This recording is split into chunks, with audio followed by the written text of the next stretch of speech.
नमस्कार। बीए तृतीय वर्ष की ऑनलाइन क्लास में आपका स्वागत है। हिंदी साहित्य के प्रश्न पत्र द्वितीय के अंतर्गत आज की चर्चा का विषय है हजारी प्रसाद द्वारा लिखित भारतीय साहित्य की प्राण शक्ति नामक निबंध के प्रमुख अंशों की व्याख्या। यदि यह पुरुष या आत्मा उदासीन है या दुख सुख से परे है और चित स्वरूप है तो जन्म और कर्म के बंधन में पड़ता कैसे है और मनुष्य के बाद और मृत्यु के बाद एक जन्म का कर्मफल दूसरे जन्म में ढोकर क्यों ले जाता है। जो निर्गुण है उसे आधार बनाकर पाप और पुण्य के फल कैसे दूसरे जन्म में पहुंच जाते हैं, क्योंकि यह तो सभी मानते हैं कि कर्म फल जड़ है, अतः उनमें इच्छा नहीं होती। इसलिए यह तो साफ प्रकट है कि वे इच्छा पूर्वक आत्मा का पीछा नहीं कर सकते। फिर यह कैसे संभव है कि इस जन्म का कर्मफल दूसरे जन्म में मिलता हो। आचार्य हजारी प्रसाद द्विवेदी के द्वारा लिखित भारतीय साहित्य की प्राण शक्ति नामक निबंध का यह एक प्रमुख अंश था, जिसकी आज हम संदर्भ सहित व्याख्या प्रस्तुत करेंगे। उदासीन का अभिप्राय है सांसारिक कर्म फल से विरक्त। चित्त स्वरूप कहते हैं चैतन्य स्वरूप। निर्गुण कहते हैं सत्वादि गुणों से रहित हो।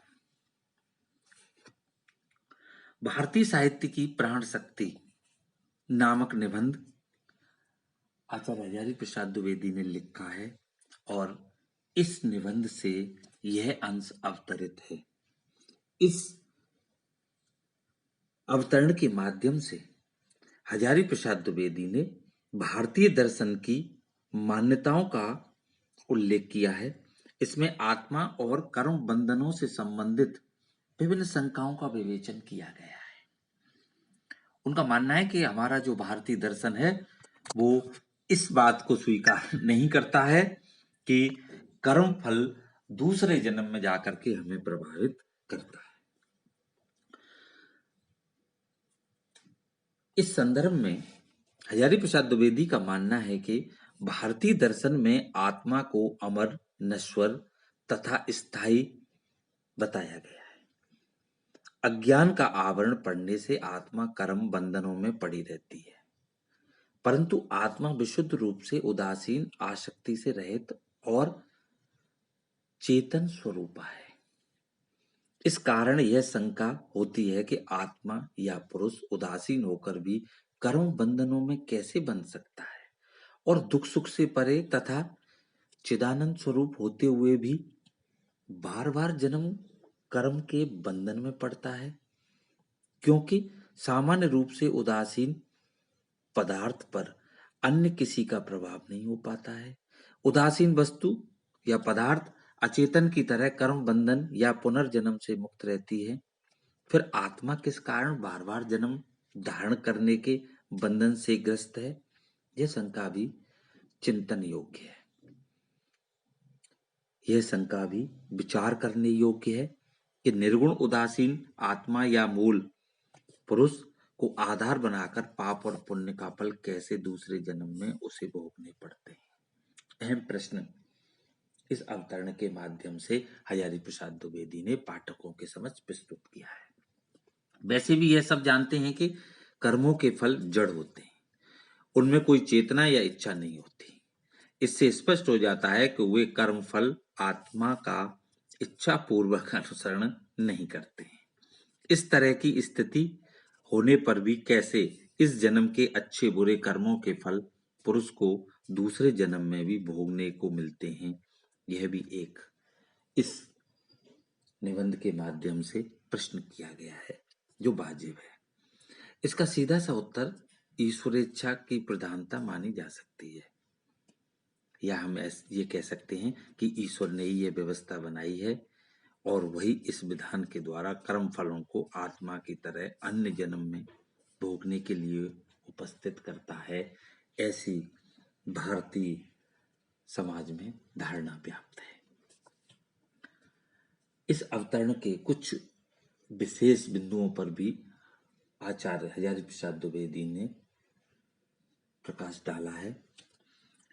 आत्मा, ज्ञान, कर्मफल एवं पुनर्जन्म को लेकर प्रचलित भारतीय दर्शन विचारधारा को लेकर जो चिंताएं, जो शंकाएं एक जनमानस के समक्ष उपस्थित होती हैं, भारतीय साहित्य इन सब तथ्यों का उल्लेख अपने साहित्य में जगह जगह करता हुआ देखा गया है। इस अवतरण की जो भाषा है वो तत्संप्रदान है तथा प्रश्नवाचक और विवेचनात्मक शैली में इस निबंध को प्रस्तुत किया गया है। अगला जो अंश है व्याख्या के लिए वो इस प्रकार है। सांख्य शास्त्रियों के मत से पुरुष अनेक हैं और प्रकृति उन्हें अपने माया जाल में बांधती है। पुरुष विशुद्ध चेतन स्वरूप, उदासीन और ज्ञाता है। जब तक उसे अपने इस स्वरूप का ज्ञान नहीं हो जाता तभी वह उसके जाल में फंसा रहता है। यह दृश्यमान जगत वस्तुतः प्रकृति का ही विकास है। आचार्य हजारी प्रसाद द्विवेदी ने भारतीय दर्शन की मान्यताओं का उल्लेख करते हुए इन पंक्तियों के माध्यम से यह कहना चाहा है कि सांख्य दर्शन में वर्णित प्रकृति और पुरुष नामक जो तत्व हैं, उन तत्वों का साहित्य में जगह जगह पर उसकी चर्चा हमें देखने को मिलती है। और आचार्य हजारी प्रसाद द्विवेदी ने भी अपने निबंध में इस सांख्य दर्शन की चर्चा की है। द्विवेदी जी कहते हैं कि भारतीय मनीषियों ने, चिंतकों ने, दर्शन शास्त्रियों ने इस जगत में दो तत्वों को स्पष्ट रूप से स्वीकार किया है। एक शाश्वत तत्व है और दूसरा परिवर्तनशील। अर्थात दो तत्व हैं, एक शाश्वत है और एक परिवर्तनशील है। दो तत्वों की चर्चा हमें भारतीय मनीषियों के द्वारा स्वीकार की गई है। सांख्य दर्शन में इन तत्वों को पुरुष और प्रकृति के रूप में माना है। अर्थात पुरुष और प्रकृति, ये दो तत्वों की चर्चा सांख्य दर्शन में हमें देखने को मिलती है। अन्य दर्शनों में शाश्वत तत्व को एक माना है, परंतु सांख्य दार्शनिकों ने शाश्वत तत्व पुरुष को एक नहीं अपितु अनेक संख्या में माना है। और परिवर्तनशील तत्व प्रकृति उन पुरुषों को अपने माया जाल में बांधती है। पुरुष तत्व विशुद्ध रूप से चेतन स्वरूप, सांसारिक कर्म फल से पूर्णतया उदासीन, ज्ञाता है। या हम यूं कह सकते हैं कि वह यह जानता है कि यह सृष्टि प्रकृति की विकृति ही है, इसमें मेरा कोई लेना देना नहीं है। परंतु प्रकृति के माया जाल में आच्छादित होकर वह अपने शुद्ध चैतन्य स्वरूप को विस्मृत कर देता है। अस्तु, जब तक उसे अपने वास्तविक स्वरूप का ज्ञान नहीं हो जाता तब तक वह प्रकृति के उस माया जाल में, उस भ्रम जाल में उलझा ही रहता है। वास्तव में हम कह सकते हैं कि यह तो दृश्यमान भौतिक संसार है, वह सब प्रकृति का ही एक हिस्सा है और उसी का विकास है।